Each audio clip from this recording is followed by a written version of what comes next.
عليكم السلام. أهلا وسهلا بكم محبتي في هذه الحلقة رقم 586. ونحن في محور الصلاة الشيطانية للخلفاء الفاسقين، ونكمل حلقة الأمس عن موضوع التكفير للآخر لاستحلال دمه وماله ونسائه وذريته ووطنه، ونعطي أمثلة أخرى، ولكن مع التذكير بأنهم حين كانوا يفعلون هذا كانوا يؤدون الصلاة.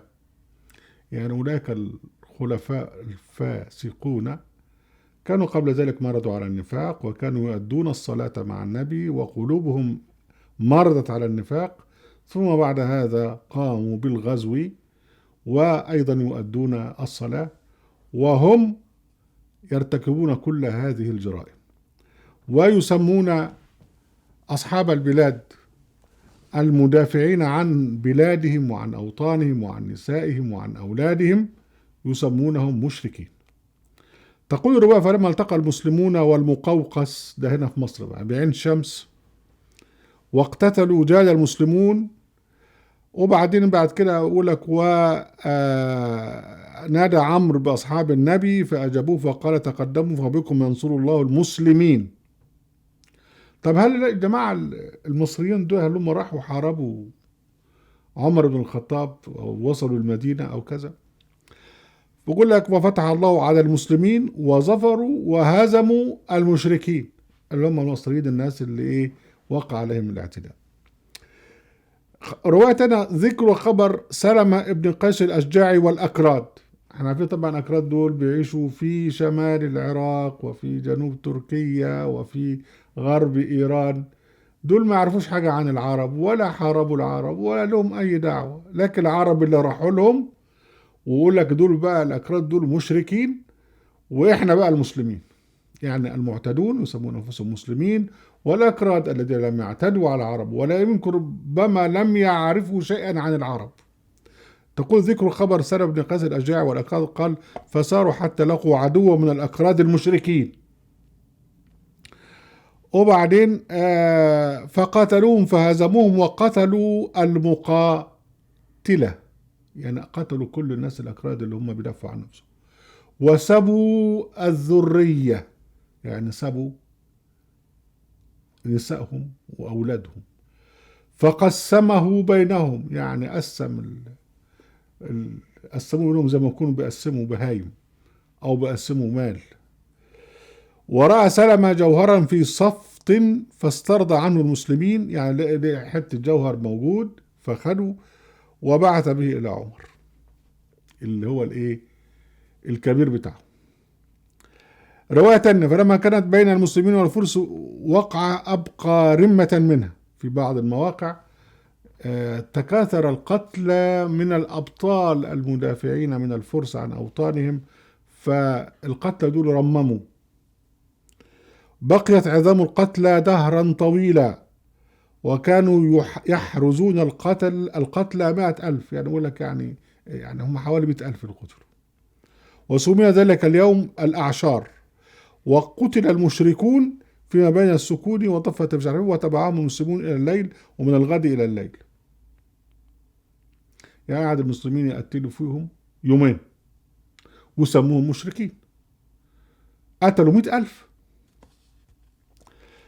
رواية تانية: والفرس بالخيار لا يخرجون إلا إذا أرادوا الخروج فخاف المسلمون أن يطوع على أمر فقال مش عارف إيه، فتكلم النعمان اللي هو القائد الجيش فقال: قد ترون المشركين واعتصامهم بخنادقهم إلى آخره ولا يقدر المسلمون على إخراجهم. أهم شيء بقى إن بيسمي نفسه مسلمين وبيسموا الناس الغلابة اللي بيهجم عليهم مشركين. رواية تانية: فاقتتلوا فلما أظلم الليل عليهم انهزم المشركون وذهبوا، يعني فروا، ولزمهم المسلمون المعتدين مش جري وراهم.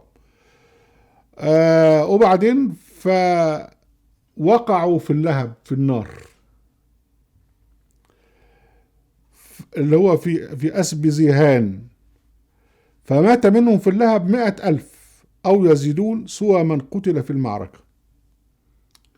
دول ناس اتحرقوا، وقعوا في النار وهم بيفروا، دول ناس أبطال، والجماعة بقى القتلة المجرمون يسموا نفسهم مسلمين. ذكر فتح قزوين وزنجان. شوف قزوين، بحر قزوين فين؟ ايه اللي جابه للعرب؟ هل حد من قزوين وأذربيجان راح وحارب العرب؟ العرب هم راحوا يعتدون.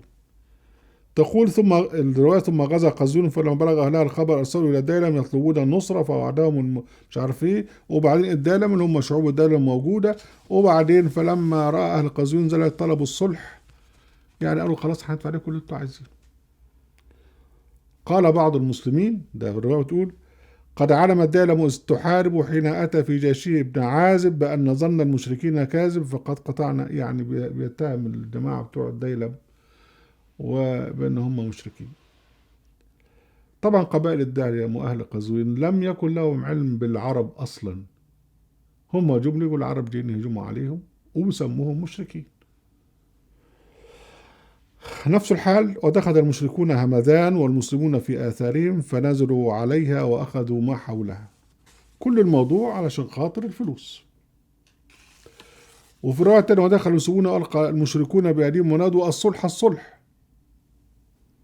يعني جماعة الجيش بتاع الأبطال انهزموا، قبل ما انهزموا قالوا الصلح. فأجابهم إلى ذلك المسلمون المعتدون بعدما دخلوها عنوة واقتسموا ما أصابوا، يعني معناها خدوا الأموال بتاعتهم واقتسموها فيما بينهم. ده بقى ظلم ده ولا عدل ولا يعني مش عارف. رواية أخرى فخرج من المغيرة بن شعبة فلقى من فاقتتلوا إلى آخره، فلما رأى المشركون الرياض ظنوا أن مدى المسلمين فانهزموا وظفر بهم المسلمون وكتب إلى عمر بالفتح. يبقى المعتدين هنا هم المسلمين والجماعة الغلابة هم المشركين. وذكر يوم إرماث لما عمر الفرس العتيق جلس رسم على سريري وبقت القنطرة بين خيلان من خيول المسلمين وخيول المشركين، أهم شيء ومع الفرس 30,000 مسلسل، يعني سلسلوا الناس يعني أيدوهم، و30 فيل. وبعدين بعد كده قتل الأستاذ رستم اللي هو رئيس أو قائد جيش الفرس، فلما طلبوا الصلح إلى آخره يعني. فلما قتل فالذي قتله قال قتلت رستم فانهزم قلب المشركين.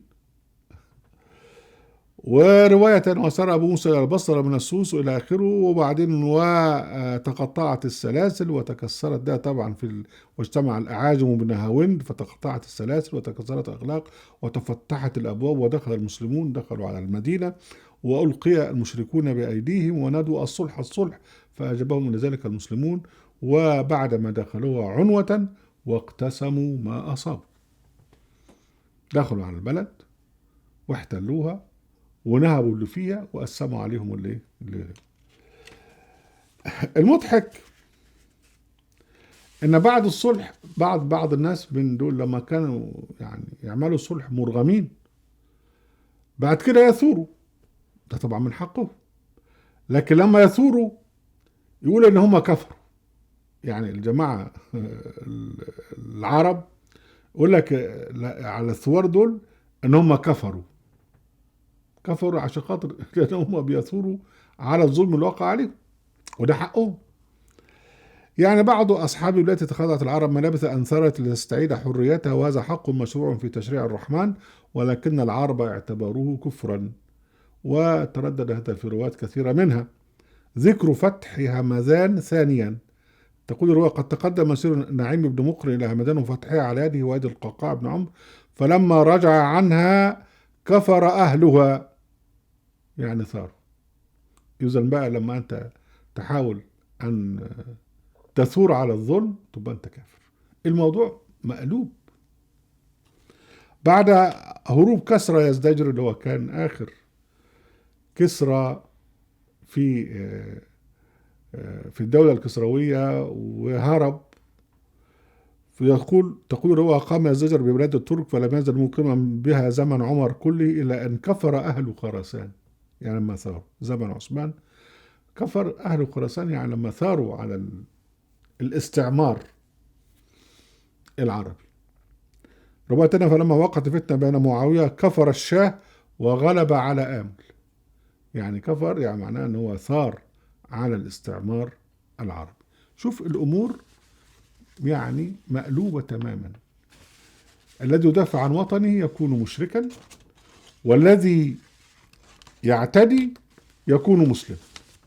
عكس القرآن. القرآن بيجعل الكافر اللي هو الذي يعتدي، ويجعل من حق المعتدى عليه أن يحارب.